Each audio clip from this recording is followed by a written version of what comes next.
This channel does not promote any violent, harmful, or illegal activities. All content provided by this channel is meant for an educational purpose only. কালই আনুষ্ঠানিকভাবে একলা চলর ঘোষণা করবে ISF, কারণ এখনো পর্যন্ত আসন রফা কোনোভাবেই হয়নি।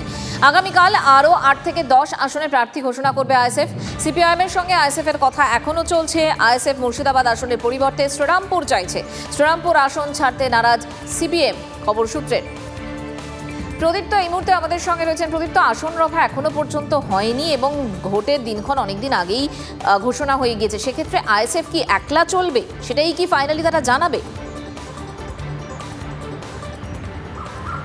দেখো, এবার আমরা অনেকদিন আগেই এই খবর করেছিলাম যে আইএসএফ একলা চলার পথে হাঁটতে চলেছে। আগামীকাল আনুষ্ঠানিকভাবে সেই ঘোষণা তারা করতে চলেছে, সেই সম্ভাবনাই আমরা জানতে পাচ্ছি এবং তার সঙ্গেই তারা আরও 8-10টি আসনে প্রার্থী দেওয়ার কথাও জানাবে।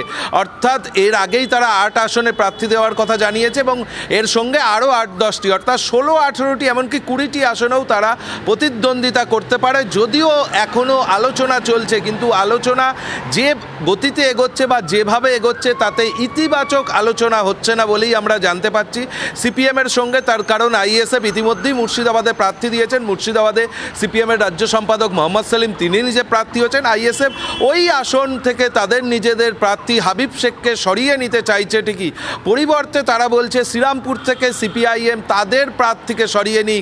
ইতিমধ্যেই শ্রীরামপুরে সিপিএমের তরুণ মুখ দীপশিতা ধর প্রচার শুরু করে দিয়েছেন। যথেষ্ট গতিতে তার প্রচার চলছে। এই অবস্থায় প্রার্থী পদ উইথড্র করা সিপিএমের পক্ষেও সম্ভব নয় এবং সেই জায়গা থেকেই আইএসএফও সিদ্ধান্ত নিয়েছে যে তাদের পক্ষে আর জোটে থাকা সম্ভব নয়। তার কারণ তারা 7টি আসন অন্তত চাইছে। সেটার ক্ষেত্রে ধরে নিই 4টে আসনে চতুর্মুখী লড়াই হবে।